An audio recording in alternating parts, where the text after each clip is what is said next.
Hello students, तो आज हम अपना नया पाठ पढ़ेंगे समास। तो कई बार दो या अधिक शब्दों को पास पास लाकर एक शब्द बनाया जाता है, तो उनके बीच में कई शब्दों को लोप कर दिया जाता है। शब्दों का लोप मतलब कई शब्दों को हटा दिया जाता है। जैसे पति और पत्नी क्या हुआ, पति पत्नी, तो और हटा के इसमें हमने ऐसा साइन लगा दिया। फिर जहाँ चार रास्ते मिलने वाले को हम क्या बोलते हैं, चौराहा। और अपने पर बीती हुई आप बीती। तो जब हम शब्दों के लिए एक नया शब्द बना दे तो वही होता है समास। तो दो या दो से अधिक शब्दों को पास लाकर नया यौगिक शब्द बना जाए तो उस प्रक्रिया को हम समास कहते हैं। तो देखो, समास विग्रह क्या होगा, जैसे हमने संज्ञा और सत्य पढ़ा, तो इनके लिए एक शब्द समास, और जब इसी को हम इसमें वापस बदलेंगे, उनका टुकड़े करेंगे, तो वो हो जाता है समास विग्रह। जैसे समास युक्त शब्द, तो समास विग्रह है। देखो ये शब्द है, ये इनका विग्रह। तो राजमहल, राजा का महल। आराम कुर्सी, आराम के लिए कुर्सी। स्नान घर, यानी जिस घर में क्या करते हैं, स्नान, तो स्नान के लिए घर, स्नान।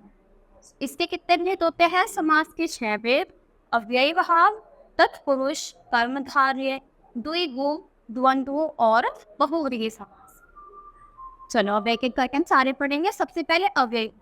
तो समास पहला पद प्रधान होता है और संपूर्ण पद क्रिया विशेषण या अव्यय के रूप में प्रयुक्त किया जाए तो उसे हम अव्ययी भाव कहते हैं। जैसे बेशक, तो बेशक का क्या करेंगे, बिना शक के। तो इसका समास पद क्या होगा, बेशक होता है बिना शक के और यथाशक्ति, शक्ति के अनुसार। बेखटके, बिना खटके के, और हाथों हाथ यानी हाथों के हाथ। फिर तत्पुरुष, जिस समास में पूर्व पद विशेषण का कार्य करता हो और उत्तर पद प्रधान हो उसे तत्पुरुष कहते हैं। जैसे शरणागत, यानी शरण में आया हुआ। गगन चुंबी, गगन को चूमने वाला। देशभक्ति, देश के लिए भक्ति। फिर तत्पुरुष के भी कुछ भेद होते हैं। कर्म तत्पुरुष, करण तत्पुरुष, संप्रदान, अपादान, संबंध और अधिकार। तो देखो, इस तत्पुरुष में क्या हो जाता है, कर्म कारक की जो को भी भक्ति होती है उसका लोप हो जाता है। क्योंकि कर्म का कारक चिन्ह क्या होता है, कर्म को कर्म से के द्वारा, फिर तो क्या हो जाएगा, उसमें को का लोप हो जाता है, यानी को हट जाता है। तो गगन चुम्बी, गगन को चूमने वाला। जिस स्वर्ग प्राप्त, स्वर्ग को प्राप्त। तो देखते क्या हो रहा है, को हट जा रहा है। चिड़ी, चिड़ी मार, चिड़िया को मारने वाला। करण पुरुष में किसका होगा, से और के द्वारा का लोप हो जाएगा। तो गुण से हीन, गुणहीन। रोग से प्राप्त, रोग से ग्रस्त, रोगग्रस्त। संप्रदान में के लिए का लोप हो जाता है, यानी के लिए हट जाता है। तो आराम के लिए कुर्सी, आराम कुर्सी। देश के लिए भक्ति, देशभक्ति। अपादान में से भी भक्ति का लोप हो जाएगा। तो पथ से भ्रष्ट, पथ भ्रष्ट। और देश से निकाला, देश निकाला। संबंध में को का लोप होगा। तो पेट का दर्द, पेट दर्द। राजा का पुत्र, राजपुत्र। देखो इसमें क्या होगा, काकी के रारी रे वाला। ग्राम की सभा, ग्राम सभा। घर का स्वामी, गृह स्वामी। अधिकरण में मे और पर का लोप हो जाएगा। तो रस में नील, रसनील। डिब्बे में बंद, डिब्बा बंद। फिर आता है हमारा कर्णधार। तो जिस समास के दोनों पदों में विशेषण विशेष्य अथवा उपमान उपमेय का संबंध होता है उसे कर्णधारय समास कहते हैं। तो महाराज, यानी महान राजा।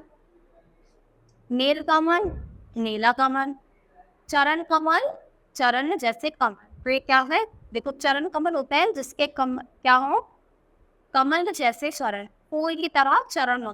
तो जिसमें क्या करा जाए, इसकी तरह खिला की जाए तो वो हो जाता है हमारा कर्मधारय। द्विगु में पहली होगी हमारी संख्यावाचक, और जब पूरा दूसरा समास होगा वो पूर्ण होगा। जैसे पंचवटी, तो पंच आ रहा है यानी 5। तो देखते ही पता चल जाएगा द्विगु है, क्योंकि संख्या आ रही है। तो 5 वाटिकाओं का समूह पंचवटी। 8 पारों का समाहार 18, और 3 लोगों का समाहार त्रिलोक। तो जिसमें भी पहले संख्या आ जाए वो हमारा द्विगु हो जाता। फिर आता है द्वंद्व समास। तो जिस समास में दोनों पद समान रूप से प्रधान होते हैं और दोनों के बीच और शब्द होता है तो उसका लोप हो जाता है, यानी वो हट जाता है। तो पति और पत्नी, तो पति पत्नी हो गया। राजा और रानी, राजा रानी। भला और बुरा, भला।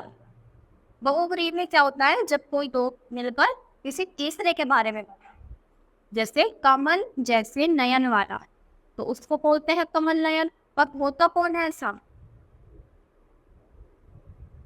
मुंह को तोड़ देने वाला, तो मुंह तोड़, और मंद बुद्धि वाला, मंद बुद्धि। तो ये दोनों क्या कर रहे हैं, किसी तीसरे के बारे में बता रहे हैं, इसीलिए क्या हुए, बहुब्रीहि समास। फिर देखते हैं हम कर्मधारय और बहुब्रीहि समास में अंतर। तो कर्मधारय समास में दोनों पदों में क्या होगा, विशेषण विशेष्य या फिर उपमान उपमेय। और जबकि बहुब्रीहि क्या होता है, किसी तीसरे के बारे में हमें बताता।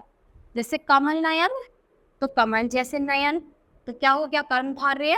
और अगर हम इसी का तोड़ कैसे करेंगे, कमल जैसे नयन वाला, तो फिर ये हो जाएगा बहुब्रीहि समास। तो ये किस पर डिपेंड करता है कि कैसे हम उसका विच्छेद करते हैं, कैसे विग्रह करें। तो उसी से हम बता सकते हैं कर्मधारय या फिर बहुब्रीहि।